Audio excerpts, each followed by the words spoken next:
this is Adam Wolf, physical therapist. I wanted to talk a little bit about knee valgus, or what traditionally is called the diving in of the knee in layman's terms. Traditionally, what we'll think about is that knee valgus movement as sort of being a bad thing. I don't necessarily subscribe to that thought process that it's bad.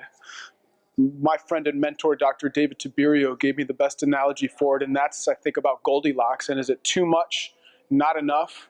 Or rather than just right, is it wrong time? Those are what I think about when people have pain. Is it too much motion? Is it not enough motion? Is it motion at the wrong time? And the knee valgus, I think, is a great way to think about it. Especially for the fact that valgus is really, we need to first understand that valgus is a triplane motion. Valgus is to varus as supination as is to pronation, meaning that it's three motions that are occurring in three different planes that we're calling one motion. And so valgus really is a flexion in the sagittal plane, knee abduction in the frontal plane, although some people are going to say it's adducted. That's a whole other conversation. We would say that it's abducted right now, and internal rotation. And so when we say that triplane motion of flexion, abduction, and internal rotation is what we're going to call valgus. When I look at that, I get thinking about Goldilocks principle. Just the fact that your knee dives in the middle doesn't really concern me. It really doesn't at all. It's actually a normal physiological motion. If you look at any basketball player, when they grab a rebound and they're coming down, their knees are diving down and into the middle. That's a normal motion that would occur. What that basketball player is not saying to themselves when they grab that rebound is keep your knees over your toes.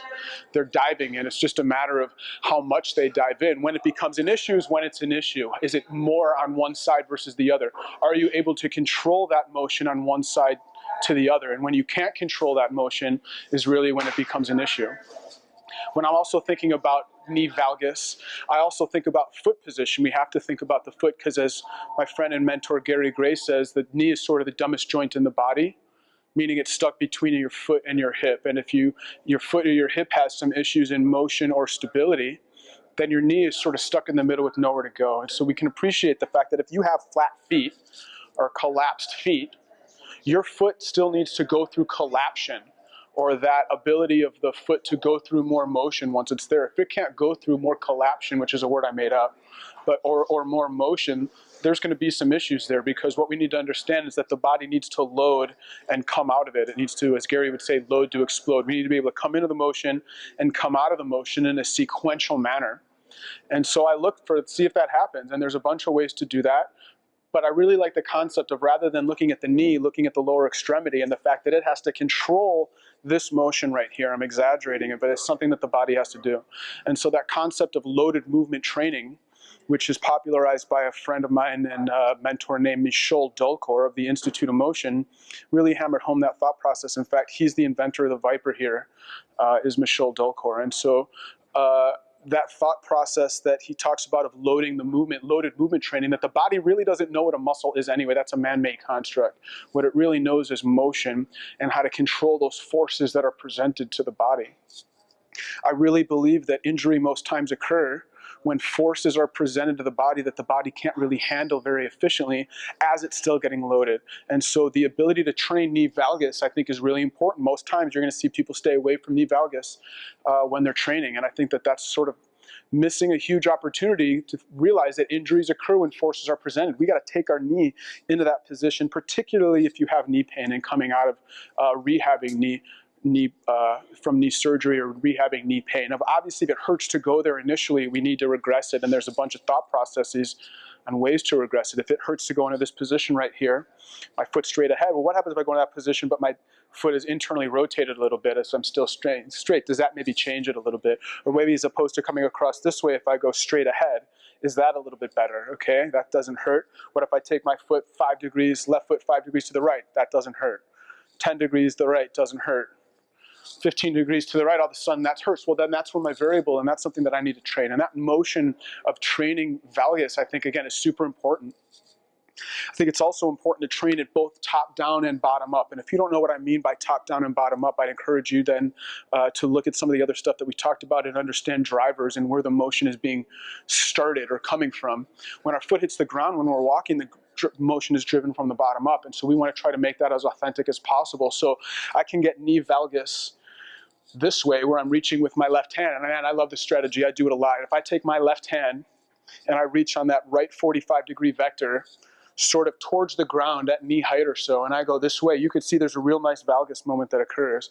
And I'll do a lot of that stuff, even grabbing like a viper and holding onto the viper, or a weighted stick if you don't have a viper.